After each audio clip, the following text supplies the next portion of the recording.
pag nagtrabaho ka rin ng 1 month, walang absent, ang sahod mo sa dispatch ay pumapatak ng... So pag-usapan natin ngayon yung about sa car company, car factory. Pag nagtrabaho ka dito sa Japan, yung tinatawag nilang mga buhing. Ibig sabihin ng buhing ay car parts, ay not necessarily car, pero mga parte, mga piyesa. So ang trabaho natin doon ay iba-iba, iba sa lalaki, iba sa babae, at usually chine-check mo yung quality nung pagkalabas sa makina. Ikaw yung taga-check at tagalagay sa box. Yun lang, ilalagay mo lang sa box. Kapag nakalagay na sa box, pagsama-samahin mo sila, tapos dadalhin na ng truck. So yun lang yung trabaho natin sa pagbubuhing. Pero kaya nung dati, kapag nag-start ka dito sa buhing na factory, ay pipili ka pa rin kung dispatch or direct. Pero malamang sa malamang ay nandito ka sa dispatch kung galing ka pang Pilipinas, kasi kinuha ka nila at yung employer mo or yung dispatch or tinatawag nila dito, siguro familiar ka na, ang tawag ay mga hakenkai siya. Ibig sabihin sila yung middleman, sila mga dispatcher, taga-cut ng sahod mo. So malamang sa malamang dispatch ang umpisa, pero okay lang yon. Isa sa mga pangit na bagay pag nagtrabaho ka sa buhing ay yung kapag lalaki ka, dahil mas mabigat ang trabaho mo kumpara sa mga babae. So babae, lalaki, pwedeng pumasok sa buhing, pero mas mabigat ang trabaho ng mga lalaki kasi may mga binubuhat doon na hindi kaya ng babae. So technically lalaki lang talaga ang pwede roon. At kapag nasa buhing ka talaga, kapag mabigat yung trabaho, talagang mabigat. So minsan hindi lang mabigat, mabilis pa yung mga ginagawa mo. Syempre kung mabilis ang makina, kailangan mabilis ka rin kumilos kasi kailangan ma-keep up ka dun sa lagas ng mga parts. Diba, limbawa ito yung makina, ito ka. So lahat yung mga parts niyan gagawin nila, tapos lalagas yan sa parang line, tapos gawa, lagas. Kung mabilis yun, kailangan mabilis ka rin. Pag summer pa, sobrang init, kaya grabe talagang kapagod yun. Kung lalaki ka, medyo kung hindi mo talaga trip yung mga paguran na trabaho, pag-isipan mo gusto mo talaga magbuhing kasi mahirap talaga para sa mga lalaki. Isa pa sa mga pangit sa buhing ay hindi naman siya nagdi-discriminate, pero kasi nire-require nila talaga ang age limit dahil para nga dun sa mga physical jobs, at kailangan mo ng alertness dun kasi kapag di ba, halimbawa lumagas na, titingnan mo na yung parts, kailangan mo na focus doon at lamang yung mga bata sa ganun.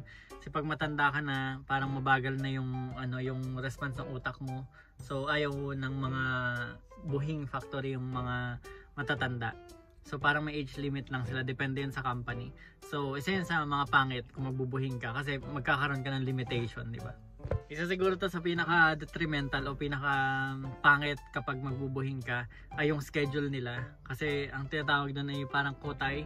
Ibig sabihin ay sa umaga, halimbawa 1 week ka magtatrabaho, pang umaga ka.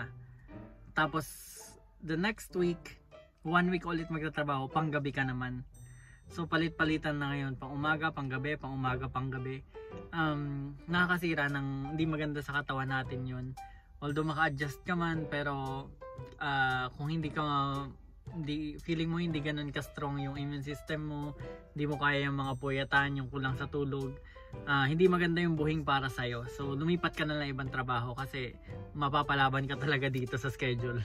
Kung hindi ka sanay sa mahabang oras ng trabaho, ay hindi para sa yung buhing kasi magtatrabaho ka rito mula halimbawa alas 8, tuloy-tuloy yon ng umaga hanggang alas 8 ng gabi. So 12 hours yon. And then papalitan ka na nung panggabi na alas 8 ng gabi hanggang alas 8 ng umaga. Tapos papalitan na naman siya kinabukasan. So ganun kahaba yung schedule.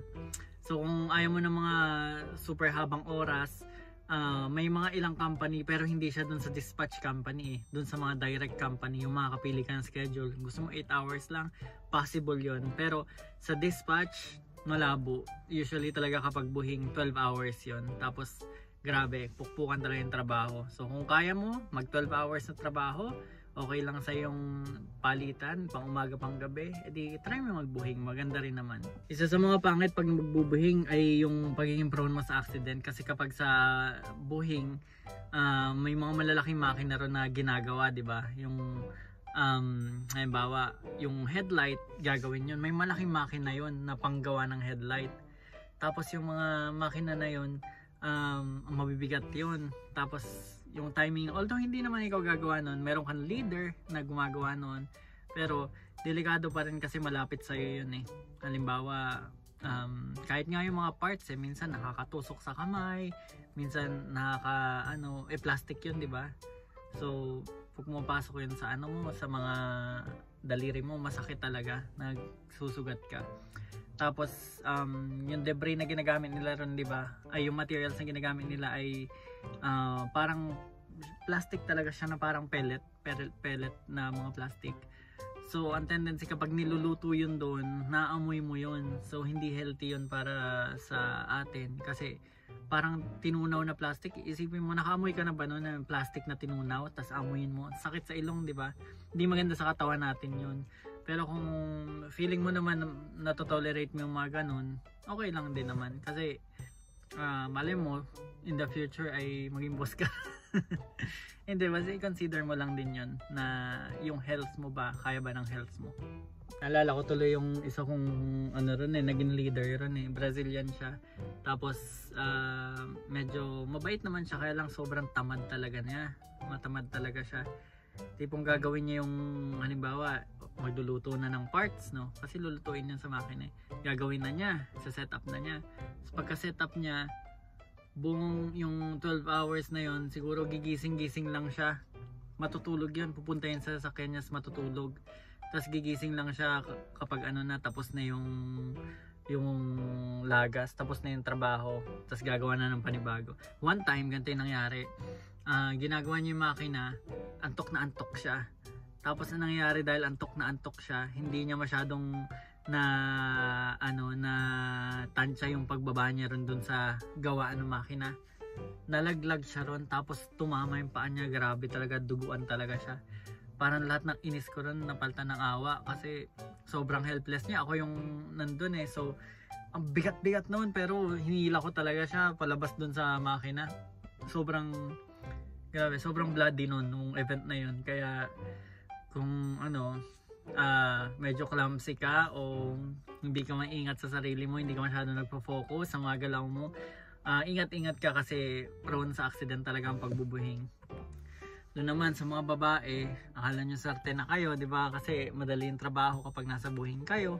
Ang ginagawa lang ng mga babae sa buhing ay parang halimbawa, check nila yung mga ilaw, pipindut-pindutin lang nila yung switch kung gumagana ba yung ilaw. Mga ganun lang yung mga trabaho nila, mga yung magagaan na plastic, titingnan nila kung may gas-gas. Ganun lang, sobrang dadali yung trabaho ng pambabae. Pero mas mababa yung sahod ng babae kaysa sa lalaki. Pero kung isipin mo, parang fair naman, di ba? Kasi nagpapagod talaga yung mga lalaki sa trabaho nila eh. Pero ewan ko, ano ba opinion nyo dun sa ganun? Mas mabigat yung trabaho ng lalaki at mas paid sila. Yan. Kasi parang sa factory, physical na naman talaga, di ba? Kung siguro ang binabayaran mo skill, yung engineering skills mo, yung decision making skills mo, siguro yon kahit babae lalaki equal. Pero kung yung mga sa pisikalan, yung pagod, siguro fair naman na ganun nangyayari para sa akin. Pero para sa inyo, anong tingin nyo? Comment nyo naman sa baba.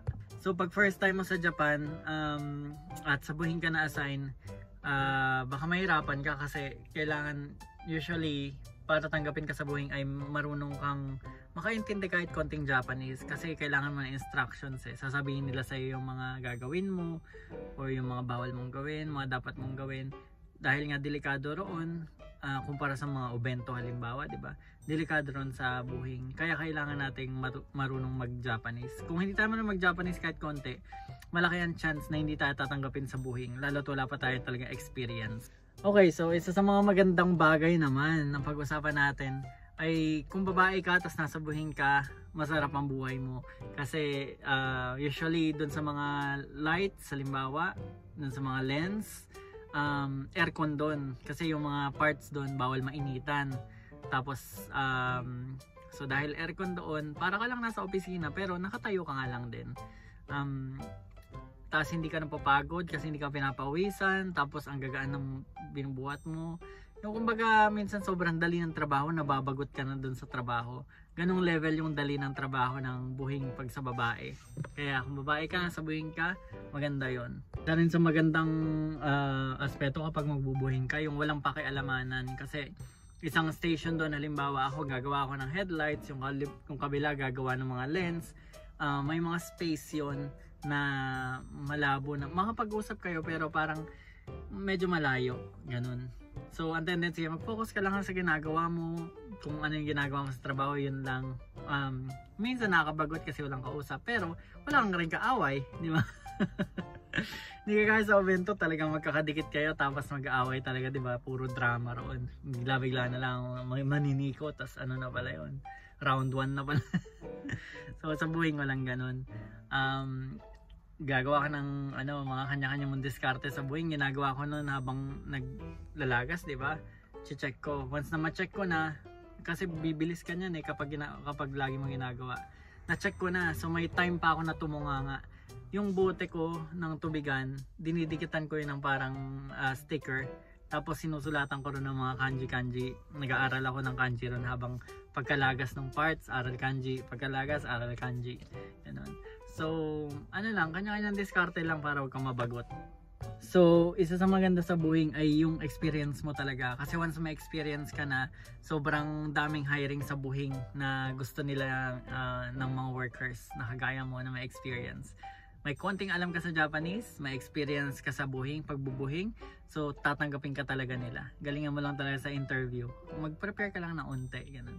Pero yun ang maganda. Kung nasa dispatch ka, tapos nag-work ka na for quite some time, pwede kang i-absorb nung company na pinagtatrabahuan mo. Halimbawa, dispatch, nagtrabaho ka sa Honda, ganun.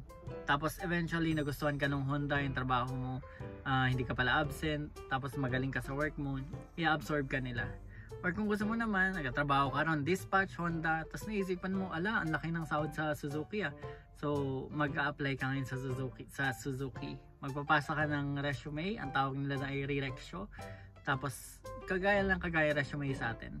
Parang bibilhin mo lang sa convenience store. Tapos lagyan mo ng picture, parang old school sa kanila dito Kailangan mo mag-walk-in, tapos pass ng application, tapos interview. Yan mga ganun. Tapos parang may basic exam lang na madali lang na maipasa kung marunong ka na lang mag-Japanese. Kaya mo yan. Madali lang yung magtrabaho basta may experience ka na sa buhing. Ito na yung pinaka-ihintay natin. So pag-usapan natin yung sahod dahil itong vlog na to, isa to sa ang nag-iisa siguro so far sa mga napag-usapan natin trabaho na may malaking sahod. Hindi naman kalakihan, pero so far sa lahat ng vlogs natin, ito siguro yung pinakamalaki so far. So ang sahod kapag nagbubuhing ka ay depende pa rin.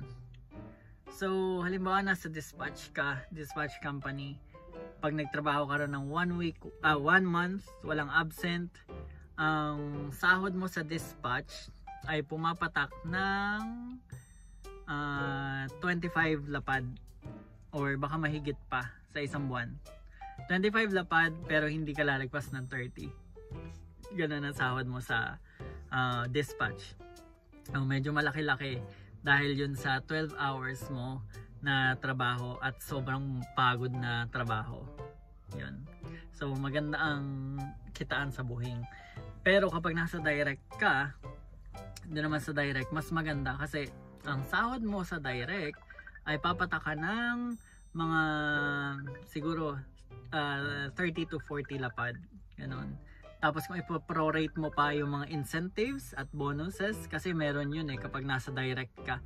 Siguro kulang-kulang 50 aabot ka ron kung ipo-prorate mo yun So maganda talaga yung sahuran kapag nasa buhing ka. Pero yun nga, sabi ko sa'yo, kung kaya mo sa buhing, maganda magbuhing. At kung gusto mo lang, doon ka lang magbuhing talaga.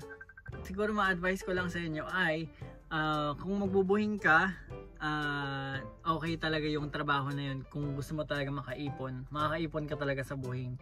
Talaga malaki ang kita mo, dispatch man yan o direct, malaki talaga ang kita mo dyan.